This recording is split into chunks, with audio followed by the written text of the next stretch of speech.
ಹೊಸ ಕರ್ನಾಟಕದ ಇಡೀ ದೇಶದ ಇತಿಹಾಸದಲ್ಲಿ ಹಿಂದೆಂದೂ ಕೂಡ ಈ ರೀತಿಯಾಗಿ ಪೆಟ್ರೋಲ್ ಡೀಸೆಲ್ ಬೆಲೆ ಏರಿಕೆ ಆಗಿರಲಿಲ್ಲ.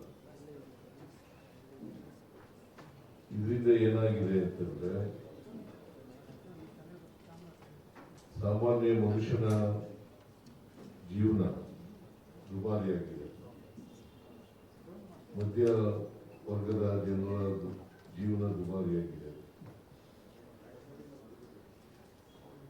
ಜೊತೆಗೆ ಬೆಲೆ ಏರಿಕೆಯೂ ಕೂಡ ದೇಶದಲ್ಲಿ ಆಗಿದೆ ಅಂತಕ್ಕಂಥದ್ದನ್ನ ನೀವೆಲ್ಲ ಕಾಣಲಿಕ್ಕೆ ಸಾಧ್ಯ ಆಗುತ್ತೆ.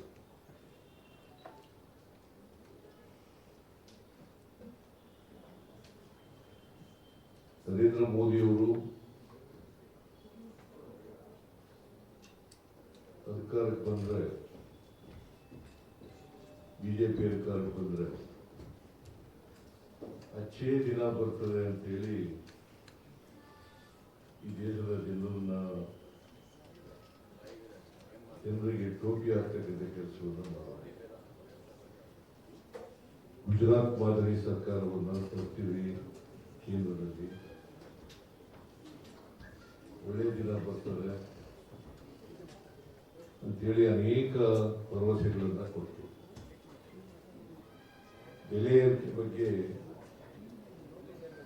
ಮನಮೋಹನ್ ಸಿಂಗ್ ಅವರ ಕಾಲದಲ್ಲಿ ಪೆಟ್ರೋಲ್ ಡೀಸೆಲ್ ಗ್ಯಾಸ್ ಬೆಲೆ ಏರಿಕೆ ಆದಾಗ ನೀವೆಲ್ಲ ನೋಡಿದ್ದೀರಿ. ನರೇಂದ್ರ ಮೋದಿಯವರು ಗುಜರಾತ್ನ ಮುಖ್ಯಮಂತ್ರಿಯಾಗಿ ಮಾತಾಡಿದ್ರು, ನಾವೆಲ್ಲ ತಿಳ್ಕೊಂಡಿದ್ದೀರಿ ಅಂತಕ್ಕಂಥದ್ದು ನನ್ನ ಭಾವನೆ. ಈಗ ಕಳೆದ 11 ದಿನಗಳಿಂದ 4 ಬಾರಿ ಪೆಟ್ರೋಲ್ ಡೀಸೆಲ್ ಗ್ಯಾಸ್ ಬೆಲೆಯನ್ನೇ ಏರಿದೆ. ಈಗಾಗಲೇ ಪ್ರಸ್ತಾಪ ಮಾಡಿದ್ರು. ಈ 4 ಬಾರಿ ಏರಿಸಿದ ಮೇಲೆ ಬೆಂಗಳೂರಿನಲ್ಲಿ ಪೆಟ್ರೋಲ್ ಬೆಲೆ ಎಷ್ಟಾಗಿದೆ? ಸುಮಾರು 110 ರೂಪಾಯಿ ಒಂದು ಲೀಟರ್ಗೆ, 110 ರೂಪಾಯಿ 93 ಪೈಸೆ. 110 ರೂಪಾಯಿ 93 ಪೈಸೆ. ಹಿಂದೆಂದೂ ಕೂಡ ಇಷ್ಟೊಂದು ಪೆಟ್ರೋಲ್ ಬೆಲೆ ಡೀಸೆಲ್ ಬೆಲೆ ಆಗಿರಲಿಲ್ಲ. ಆಮೇಲೆ ಡೀಸೆಲ್ ಬೆಲೆ ಈಗ ಬೆಂಗಳೂರಿನಲ್ಲಿ 98 ರೂಪಾಯಿ 89 ಪೈಸೆ, 98 ರೂಪಾಯಿ 89 ಪೈಸೆ ಆಗಿದೆ. ಬಹುಶಃ 100 ರೂಪಾಯಿ ಆಗುತ್ತೆ. ಈಗ 4 ಸಾರಿ ಪೆಟ್ರೋಲ್ ಡೀಸೆಲ್ ಬೆಲೆ ಏರಿಸಿದ್ದಾರೆ. ಒಂದು ಈ ಬೆಲೆ ಏರಿಸೋದ್ರಿಗೆ ಮಾಡಿ ಸುಮಾರು 7 ರೂಪಾಯಿ 52 ಪೈಸೆ, 7 ರೂಪಾಯಿ 52 ಪೈಸೆ ಒಂದು ಲೀಟರ್ ಮೇಲೆ ಡೀಸೆಲ್ ಬೆಲೆ ಜಾಸ್ತಿ ಆಗಿದೆ. ಒಂದು ಲೀಟರ್ ಪೆಟ್ರೋಲ್ ಬೆಲೆ ಜಾಸ್ತಿ ಆಗಿದೆ. ನರೇಂದ್ರ ಮೋದಿ ಅವರು ಅಧಿಕಾರಕ್ಕೆ ಬಂದ ಮೇಲೆ ಹೇಗೆ ದೇಶವನ್ನು ಲೂಟ್ ಮಾಡಿದ್ದಾರೆ ಅಂತಕ್ಕಂಥದ್ದನ್ನು ತಾವೆಲ್ಲರೂ ಕೂಡ ತಿಳ್ಕೋಬೇಕು ಅಂತಕ್ಕಂಥದ್ದು ನನ್ನ ಭಾವನೆ. ಮತ್ತೆ ಜನರಿಗೆ ತಿಳಿಸ್ತಕ್ಕಂಥ ಕೆಲಸವನ್ನು ಕೂಡ ಮಾಡಬೇಕು.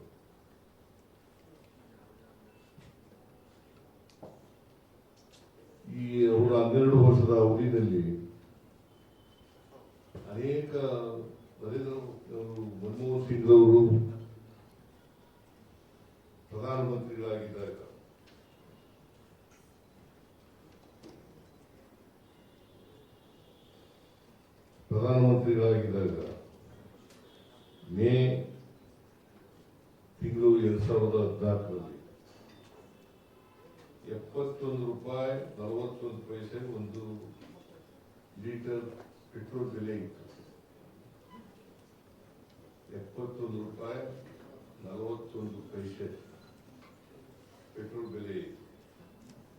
ಡೀಸೆಲ್ ಬೆಲೆ 56 ರೂಪಾಯಿ 71 ಪೈಸೆ ಇತ್ತು. ಇವತ್ತು ಎಷ್ಟಾಗಿದೆ ನೋಡಿ, 110 ರೂಪಾಯಿ,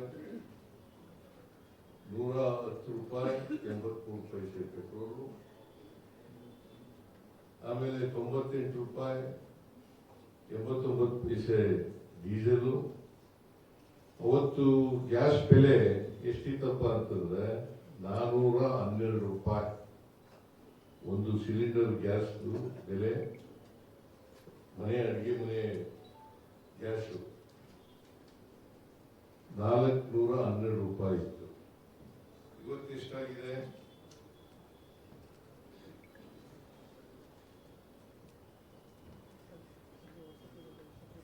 915 ರೂಪಾಯಿ 50 ಪೈಸೆ. 915 ರೂಪಾಯಿ 15 ಪೈಸೆ ಅಂದ್ರೆ ಸುಮಾರು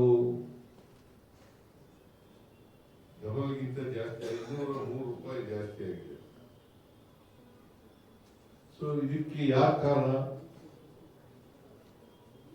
ನಾನು ಅವತ್ತು ಮನಮೋಹನ್ ಸಿಂಗ್ ಅವರು ಪ್ರಧಾನಮಂತ್ರಿ ಆಗಿದ್ದಂತ ಸಂದರ್ಭದಲ್ಲಿ ಕ್ರೂಡ್ ಆಯಿಲ್ ಬೆಲೆ ಅಮೆರಿಕನ್ ಡಾಲರ್ ಅವತ್ತು ಎಷ್ಟಿತ್ತು, ಇವತ್ತು ಎಷ್ಟಾಗಿದೆ ಅಂತಕ್ಕಂಥದ್ದು. ಕ್ರೂಡ್ ಆಯಿಲ್ ಬೆಲೆ ಕಡಿಮೆ ಆಗಿದೆ. ಈಗ ಕ್ರೂಡ್ ಆಯಿಲ್ ಬೆಲೆ ಕಡಿಮೆ ಆಗಿದೆ. ಕ್ರೂಡ್ ಆಯಿಲ್ ಬೆಲೆ ಕಡಿಮೆ ಆದ್ರೂ ಕೂಡ ಪೆಟ್ರೋಲ್ ಬೆಲೆ ಹೆಚ್ಚಾಗ್ತಾ ಇದೆ. ಒಂದು ಹಂತದಲ್ಲಿ 65ರಿಂದ 70 ರೂಪಾಯಿ ಬಂದ್ಬಿಟ್ಟಿತ್ತು ಕ್ರೂಡ್ ಆಯಿಲ್ ಬೆಲೆ. ಅದನ್ನ ಕನ್ಸ್ಯೂಮರ್ಸ್ ಯಾರು ಪೆಟ್ರೋಲ್ ಬಳಸ್ತಾರೆ, ಡೀಸೆಲ್ ಬಳಸ್ತಾರೆ, ಅವ್ರಿಗೆ ಟ್ರಾನ್ಸ್ಫರ್ ಆಗಲಿಲ್ಲ.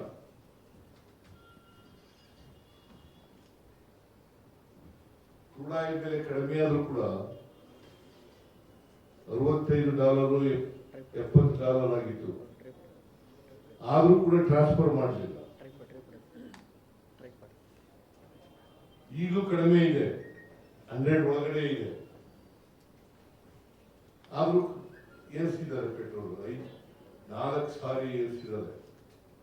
$7.52. ಸೊ ಇದರಿಂದ ಏನಾಗುತ್ತೆ ಅಂತಂದ್ರೆ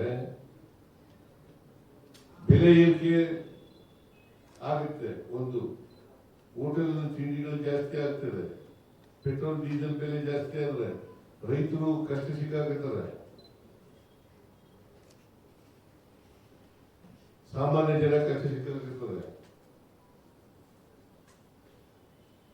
ಸೊ ಅದರಿಂದ ನರೇಂದ್ರ ಮೋದಿ ಅವರು ಇವತ್ತು ದೇಶವನ್ನ ಲೂಟಿ ಹೊಡಿತಾ ಇದ್ದಾರೆ. ಸಾಮಾನ್ಯ ಜನರನ್ನು ಲೂಟಿ ಹೊಡಿತಾ ಇದ್ದಾರೆ, ದರೋಡೆ ಮಾಡ್ತಾ ಇದ್ದಾರೆ ಅಂತಕ್ಕಂಥದ್ದನ್ನು ಹೇಳಲಿಕ್ಕೋಸ್ಕರವಾಗಿ ಈ ಪ್ರೆಸ್ ಕಾನ್ಫರೆನ್ಸ್ ನ ಕರೆದಿರ್ತಕ್ಕಂಥದ್ದು.